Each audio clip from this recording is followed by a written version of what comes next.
आज हम पढ़ेंगे 10th क्लास की वर्कशीट नंबर 31 साइंस की, जो कि है रिफ्लेक्शन एंड रिफ्रैक्शन। तो बेसिक कॉन्सेप्ट पे आते हैं स्फेरिकल मिरर के। Let us consider a hollow sphere of glass.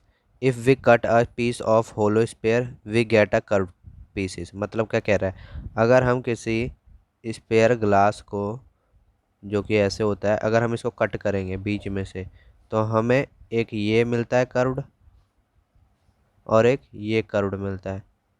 तो जो ये वाला कर्व्ड होता है इसको तो हम बोलते हैं कॉनकेव मिरर, और ये वाला जो कर्व्ड होता है, जो ऐसे होता है, इसको हम बोलते हैं कॉन्वेक्स मिरर। फिर आगे क्या कह रहा है, we can make spherical mirror from curved PCs.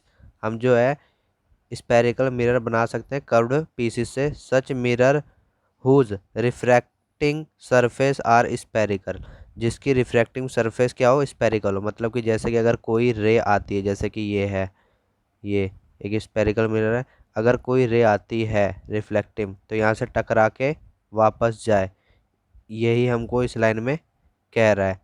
तो अगर स्पेरिकल हो उसकी रिफ्लेक्टिंग सरफेस, सरफेस की बात कर रहा है, तो हम उसे क्या बोलेंगे, स्पेरिकल मिरर। क्या बोलेंगे, spherical mirror. A spherical mirror whose reflecting surface is curved inward that is faces toward the centre of spherical mirror is called concave mirror. मतलब कि जिसका अंदर की साइड हो स्पेरिकल, उसको बोलेंगे कॉनकेव। और a spherical mirror whose reflecting surface is curved outward is called convex. जिसका आउटसाइड हो उसको क्या बोलेंगे, कॉन्वेक्स। अब आते हैं नीचे। अब आता है mirror as a part of sphere. तो हमारे पास आता है एक कॉनकेव मिरर और एक आता है कॉन्वेक्स मिरर। तो इसके अंदर क्या क्या चीज़ें होती है वो हम देखते हैं। पहला होता है हमारा एक होलो स्पेयर, जो कि बताया था गोल सा होगा, उसी को हम दो में काटेंगे। जहाँ पे हम उसको काटते हैं वो होता है हमारा सेंटर ऑफ कर्वेचर। और एक जो सीधी लाइन होती है उसको बोलते हैं प्रिंसिपल एक्सिस। और ये यहाँ सेंटर ऑफ कर्वेचर से लेके पोल तक की जो दूरी होती है उसे हम बोलते हैं रेडियस। ऐसे ही हमारा कॉन्वेक्स मिरर में भी होता है।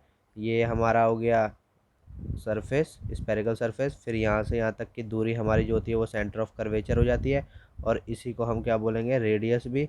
और ये जो सीधी लाइन है इसको हम बोलते हैं प्रिंसिपल एक्सिस। अब आते हैं थोड़ी इसकी इम्पोर्टेंट टर्म के बारे में जान लेते हैं।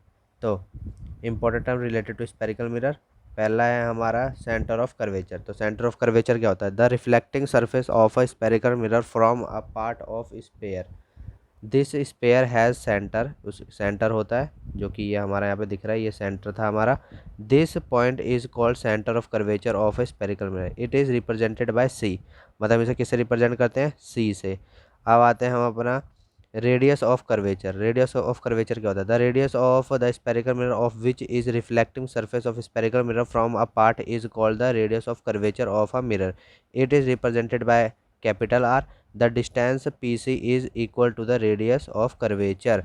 मतलब कि हमारा, जैसे कि मान लो ये हमारा एक स्पेरिकल मिरर है, हमने यहाँ से यूँ डाली, ये है हमारा सेंटर, ये है हमारा पोल।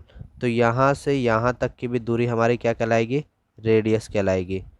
अब आते हैं प्रिंसिपल एक्सिस पे। तो प्रिंसिपल एक्सिस क्या होता है, imagine a straight line passing through the pole and the centre of curvature of a spherical mirror. This line is called principal axis. मतलब क्या कह रहा है, जो लाइन हमारी पोल से, यहाँ पे हमने पोल बनाया था, जो लाइन हमारी पोल से होते हुए स्ट्रेट जाएगी उसी को हम क्या बोलते हैं, प्रिंसिपल एक्सिस। तो ये हमारा क्या हो जाएगा, प्रिंसिपल एक्सिस। अब आते हैं प्रैक्टिस क्वेश्चन पे। तो प्रैक्टिस क्वेश्चन में पहला क्या है, चूज द करेक्ट ऑप्शन। हमें क्या करना है, करेक्ट ऑप्शन को चूज करना है। पहला, such mirror whose reflecting surface is curved are known as. मतलब कि वो सरफेस, मतलब कि वो मिरर जिसका रिफ्लेक्टिंग सरफेस कैसा हो, कर्व्ड हो। तो हमने ऊपर ही पढ़ा था, जिसका कर्व्ड होता है उसको हम क्या बोलते हैं, स्पेरिकल मिरर। तो हमारा इसका क्या हो जाएगा, बी, स्पेरिकल मिरर। अगला बोल रहा है सेकंड में, the spherical mirror is a part of sphere and sphere has a centre, this point is. तो जो स्पेरिकल मिरर होता है उसका सेंटर पॉइंट क्या होता है, सेंटर ऑफ कर्वेचर। तो हम यहाँ पे क्या लगाएंगे, ए। अब आते हैं हम तीसरे क्वेश्चन पे। Straight line passing through the pole and centre of curvature of a spherical mirror is, मतलब कि एक स्ट्रेट लाइन है जो पास होती है हमारी सेंटर ऑफ कर्वेचर से और पोल से होते हैं, तो उसको हम क्या बोलते हैं, प्रिंसिपल एक्सिस, जो कि यूँ करके हमारा बनता है। ये जो स्ट्रेट लाइन होती है पी और सी से होते हुए जाती है, इसी को क्या बोलते हैं हम, प्रिंसिपल एक्सिस। अब आते हैं हम आइडेंटिफाई करना है कि ये कौन सा मिरर है। तो जिसका अंदर के साइड डाउन, मतलब अंदर के साइड से होता है, इस वो क्या कहलाता है, हमारा कॉन्वेक्स मिरर। तो हमारा यहाँ पे कौन सा होगा, कॉन्वेक्स। और जो ऐसे रहे वो हमारा क्या कहलाता है, कॉन्वेक्स। तो हमारा ये वाला कौन सा है, कॉनकेव मिरर। अब आते हैं नेक्स्ट क्वेश्चन पे, जो कि हमारा ट्रू एंड फॉल्स है।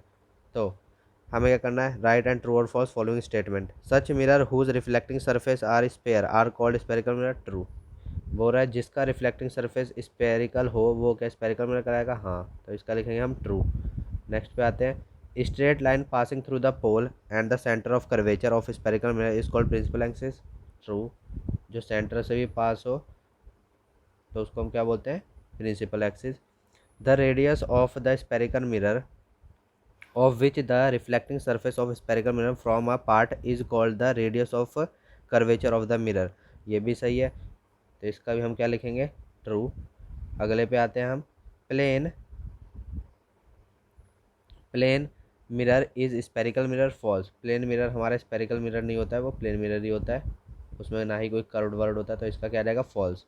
अगले पे आते हैं, convex mirror is not a type of spherical mirror, ये भी फॉल्स है क्योंकि कॉन्वेक्स मिरर हमारा स्पेरिकल मिरर है। और कोई हमारे इसके अंदर क्वेश्चन नहीं है, सो थैंक यू।